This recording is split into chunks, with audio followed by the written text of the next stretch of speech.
Quel que soit le domaine de votre vie que vous considérez, vous avez probablement atteint un niveau qui est insuffisant par rapport à vos ambitions.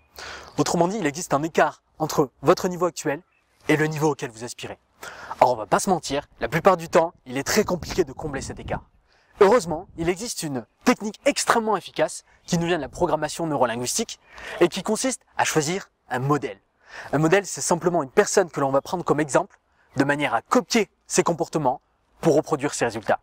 Ici, il s'agit donc de choisir une personne qui a un niveau supérieur au nôtre dans un certain domaine, de manière à atteindre ce même niveau. Or, cette idée est extrêmement brillante, puisque depuis que nous sommes tout petits, nous apprenons en imitant les autres. Cependant, il y a un problème là-dedans. Il y a une bonne et une mauvaise manière de choisir un modèle. Et le pire dans tout ça, c'est que la manière la plus communément enseignée, c'est justement la mauvaise. Mais rassurez-vous, car ici, je vais vous montrer pourquoi cette manière est mauvaise et surtout, comment choisir correctement votre modèle pour atteindre des sommets.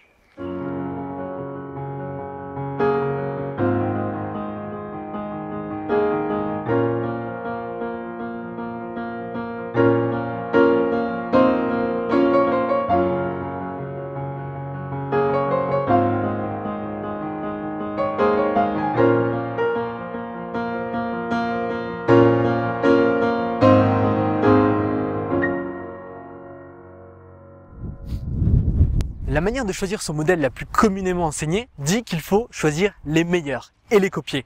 Donc par exemple, si vous voulez devenir super bon au basket, vous allez copier Michael Jordan. Or cette idée est ridicule pour plusieurs raisons.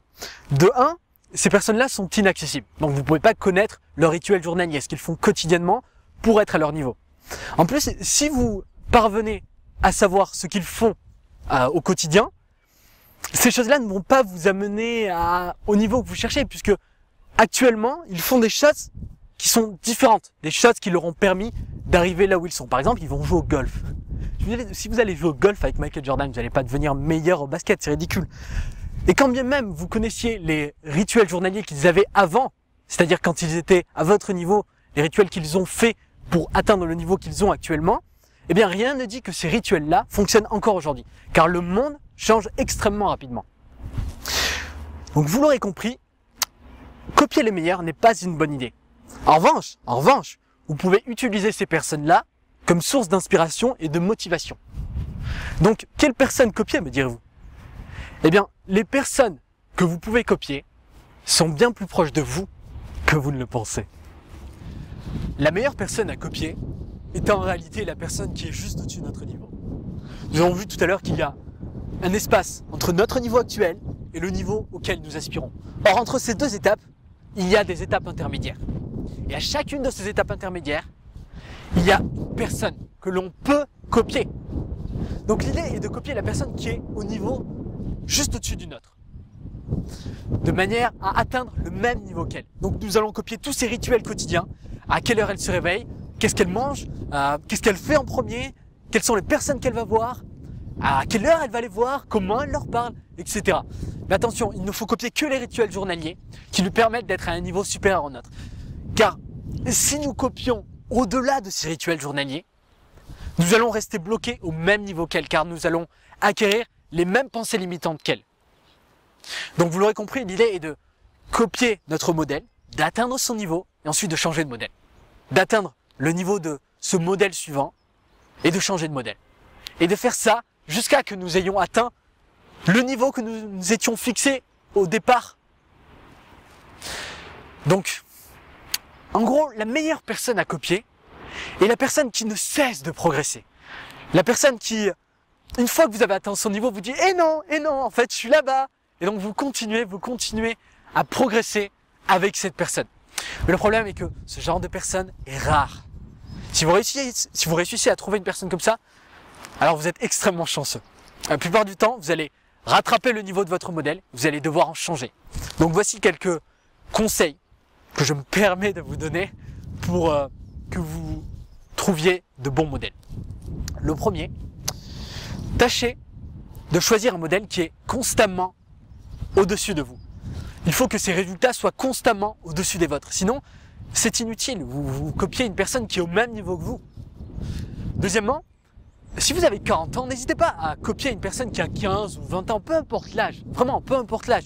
Il faut simplement que cette personne ait un niveau supérieur au vôtre. Peu importe si elle est parfaite ou non. D'ailleurs, personne n'est parfait. Donc, ne vous préoccupez pas de ça. Copiez simplement une personne qui est au-delà de votre niveau.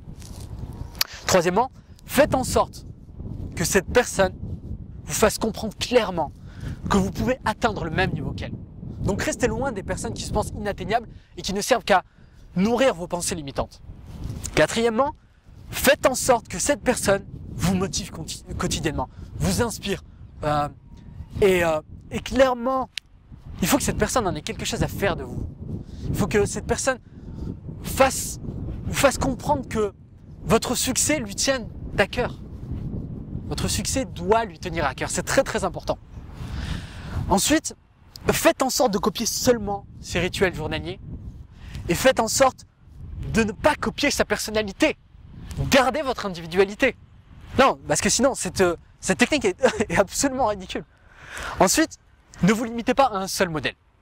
Si vous avez besoin de plus de modèles, prenez plus de modèles. Si vous avez besoin de prendre un modèle pour chaque domaine, prenez un modèle pour chaque domaine.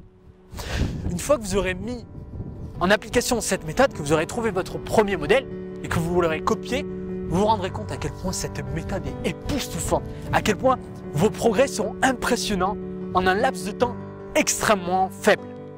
Vous allez vous détester d'ailleurs de ne pas l'avoir utilisé bien avant.